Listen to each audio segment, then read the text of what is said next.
Պարոն Հակոբյան, հարցս վերաբերում է հայտարարագրմանը, այս տարի թոշակառուները չէ, պետք է հայտարարագրվեն, նախ այդ հարցին ուզում եմ պատասխանեք, թե ինչ ձևաչափով պետք է լինի թոշակառուների հայտարարագրումը, թոշակներն ու կենսաթոշակները հայտարարագրվում են արդյոք, ու նաև նախորդ տարի մի քանի փոփոխություն է հայտարարագրման հետ կապված, մասնավորապես, որ եթե միայն աշխատավարձն է եկամուտը մարդու, կարող է ընդհանրապես չմտնել կայք, չհայտարարագրել, ավտոմատ կհայտարարագրվի իր աշխատավարձը, քանի որ ՊԵԿ-ը տեսնում է։ Հիմա ուզում եմ հասկանալ, որ արդյոք հնարավոր չի կամ արդյոք կա, այսպես ասած, որ բանկերը տեսնեն նաև մարդկանց վարկերը, ապառիկները, որ նաև հայտարարագրեն չմտնեն մարդիկ, նորից լրացնեն։ Ու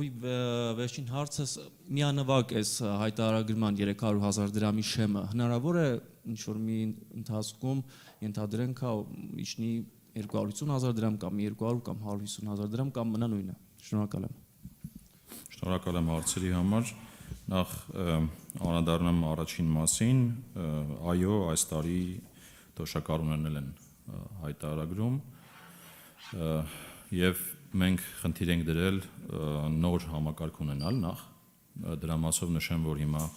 մրցույթը հայտարարված է, դիմողներ կան կազմակերպություններ, հիմա գնահատման գործընթաց է գնում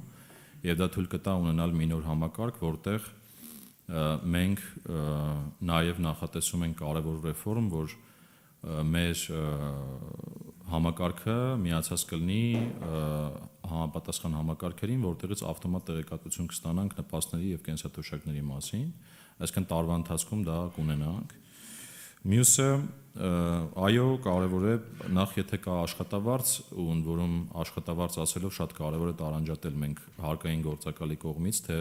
իր կողմից օրինակ խաղիրավական պայմանագրով ստացվածն է, եթե հարկային գործակալի մասին ենք խոսում, այո, այդ հարկային գործակալը տվյալ կազմակերպությունը հաշվետվություն է ներկայացնում, մենք տեսնում ենք, հետեւաբար կարիք չկա մտնել հատուկ դա հաստատելու, բայց հաստատելը եւս մեկ անգամ ուզում եմ շեշտադրեմ, կարեւոր է հատկապես սոցիալական կրեդիտներ հետ ստանալու տեսանկյունից։ Ինչ վերաբերում է մյուս տվյալներին, օրինակ դուք բանկային տվյալներ նշեցիք, այստեղ վարկեր ապառիկներին հասանելիության հարց չկա, ավելի շատ մենք խոսում էինք օրինակ ավանների